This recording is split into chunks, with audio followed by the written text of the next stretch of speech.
Ok. Hola, Carol, bienvenido, ¿cómo estás? Bienvenido y bienvenidos todos al Rincón del Cocay. Hoy tenemos una disyuntiva ahí, como tenemos que meditar en gran parte lo que pasamos los migrantes, ¿no, Carol? Yo diría que sí. Y, perdón, ya estoy como que preparándome para mi gran discurso que voy a echar. Hola a todos, miren, ¿qué tal? ¿Qué opinan ustedes? ¿Y qué opinas tú que te tengo enfrente, Marilena? Yo siento que el cálculo de la vida para los gringos, y ahora sí voy a incluir entre la bola de los gringos todas las personitas que vivimos actualmente dentro del territorio de la Unión Americana. Entonces, aunque no te acostumbres a considerarte un gringo, por fines de esta conversación, quiero que te consideres un gringo. ¿Ok? Aquí estamos en Gringolandia. El cálculo de la vida, yo diría, es muy diferente a cómo ha sido tradicionalmente y como generaciones anteriores la han vivido. Famosamente, por ejemplo, en Estados Unidos, la generación de mis padres, las personas que nacieron en las décadas 30, 40, quizás 50, famosamente uno con la prepa terminada, uno encontraba un empleo en una empresa exitosa, seria, bien fundamentada, que se dedicaba a ganar dinero, pero también para permanecer y garantizar la estructura y la estabilidad del mundo. Y entonces la gente con una educación preparatoriana sabía que si encontraban un trabajo, y muy probablemente que encontraban trabajos porque había muchos, y era una persona y fuera una persona seria dentro de ese trabajo, llegaba a tiempo, desempeñaba sus labores, que podía razonablemente confiar en que iba a tener un salario suficientemente digno como para vivir en una casa razonable y proveer para una familia y llegar a ser un viejo con nietos hermosos jugando ahí. Todo iba a ser muy bueno. Eso era lo que era la definición de un gringo, ¿verdad? Y me refiero a todos, yo creo que todas las personas, no importaba de dónde venías. Ahora, yo digo eso, yo sé que no era parejo y por supuesto en esa época había grandes injusticias. Pero muchas personas consideraban a Estados Unidos de esa forma. Yo siento que muchos migrantes a Estados Unidos también veía la cosa así, quizás no con la misma formalidad que las personas con pasaportes tenían, pero las oportunidades eran manas y eran sólidas y confiables. Ok, en la actualidad, yo creo que, bueno, Mariela, yo te pregunto, porque obviamente tú tienes otra perspectiva. Yo siento que eso ya no existe y, y yo siento que la mayoría de las personas encuentran trabajos y aun cuando los trabajos se consideran buenos por diferentes razones. La paga puede ser buena, la materia puede ser buena, no son estables. Los trabajos se desaparecen, las empresas se truenan, los presupuestos se recortan y hoy en día uno no encuentra un trabajo y se queda ahí los 30, 40 años de su productividad. Eso no se hace. Entonces, bueno, para empezar, ese es un cambio enorme y, y muchas personas, y yo diría, pues bueno, yo creo que hay mucho que decir ahí. Marilena, ¿tú estás de acuerdo y crees que el cálculo también de los migrantes ha cambiado?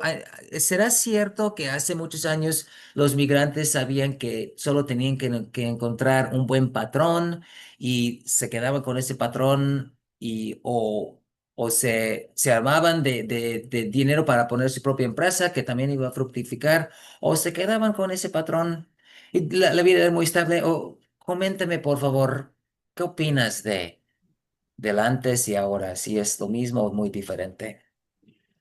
Bueno, mira, yo creo que antes, en la historia y siempre ha sido lo mismo, ¿no? Si vamos a nosotros, al ser humano, siempre pensamos en eso, tenemos esos sueños, ¿no? De estar en nuestra casa, crear nuestro hogar, hacer una carrera, qué sé yo, trabajar. Algunos sueñan con poner empresas y tener una familia feliz, ¿no? Cuando somos jóvenes, creo que me atreveré a decir que muchos soñamos con eso, ¿no? ¿Por qué? Porque estamos jóvenes, no sabemos lo que es convivir con una pareja, no sabemos el reto tan importante que es ser padre, y entonces también vivimos en comunidades donde pues se asemeja mucho el estilo de vida de unos y otros, ¿no?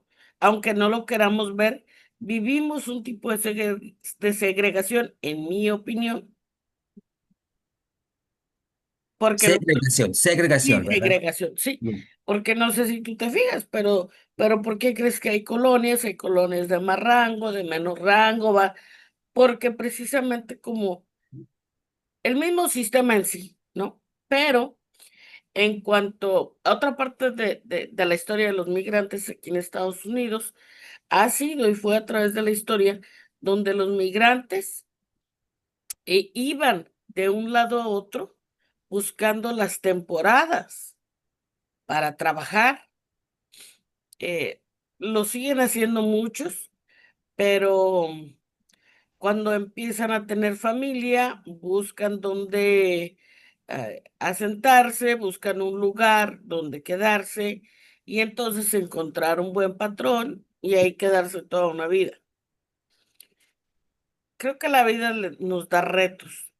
Sin embargo, es muy común en la comunidad migrante que precisamente tratando de buscar un mejor estilo de vida, una de las parejas, este, en su mayoría el hombre, cuando en la familia hay 2 obviamente, es quien busca y se va más lejos a donde hay una mejor oportunidad de trabajo, aunque sea por una temporada o por años. Muchos aguantan lo que dura un proyecto. Entonces, de un estado a otro hay un proyecto, allá te pagan mejor. Entonces, les pagan por día, o sea, un dinero extra para quedarse en hotel y comida, y salen a trabajar y no se ven tan seguido como quisiera. Depende lo alejado que estén unos de otros.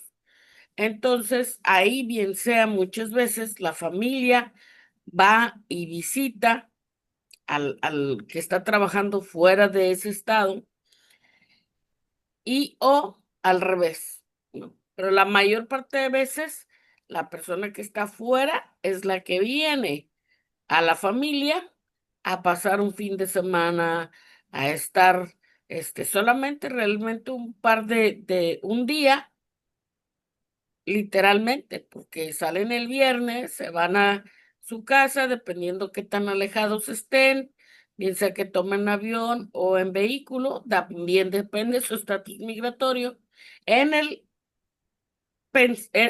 por el lado de los migrantes, ¿no?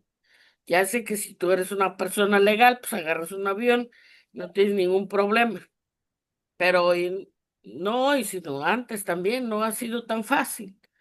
Entonces, existe este tipo de situaciones donde se tiene que migrar de un estado a otro, porque eso es migración. Nada más que muchas veces cuando hablamos de migrante, hay muchas personas que tienden solamente a encapsularnos y a ponernos como, es porque migras de un país a otro. No, eso es desplazado. Y que nos llaman migrantes. ¿Por qué? Porque no tenemos otra opción. Pero existe este tipo de sistema y a veces creo yo que es parte de la desestabilización social. porque sigue siendo creado por un solo padre de familia, por una sola figura en la familia. La otra figura es por teléfono. Ahora sí puede, hay videollamadas, pero al final de cuentas una parte de la familia está ausente. Y eso los niños, los jóvenes, lo resienten, fíjate. Eh, Tienen sensación de abandono. Hay niños que hasta se enferman cuando los padres tienen que salir al principio a trabajar fuera y no los ven, porque somatizan ese abandono, somatizan ese sentimiento que tienen y es parte de la desestabilización social. O sea, tú ves a los millonarios desestabilizados por abundancia de dinero. A la parte trabajadora es precisamente porque no tenemos una sociedad sana, una sociedad que te brinde las oportunidades que necesitas para desarrollarte, tanto en vivienda como en empleo. Wow. Qué interesante que mencionas eso, porque cuando contemplamos, como tú me parece que estás sugiriendo, que pues una familia gringa que nace y pasa toda la vida dentro de Estados Unidos, sin embargo, brincando de estado y estado, también es como que familia migrante, como es una familia de Honduras que viene a Estados Unidos. Y en muchos sentidos es muy parecido. O sea, a lo mejor pues no tienes que lidiar con toda la complicación, y sí es mucha la complicación administrativa de no tener los documentos para participar no ser, y por lo tanto no ser derechohabiente de cosas importantes. Pero también, o sea, uno se queda a un nuevo lugar, no tiene muchos lazos, solo al llegar a un nuevo lugar por un empleo, uno está atadísimo a ese empleo, y si el patrón de ese empleo resulta ser un mendigo, pues uno tiene problemas, es un gran riesgo, aunque sea ciudadano y todo eso.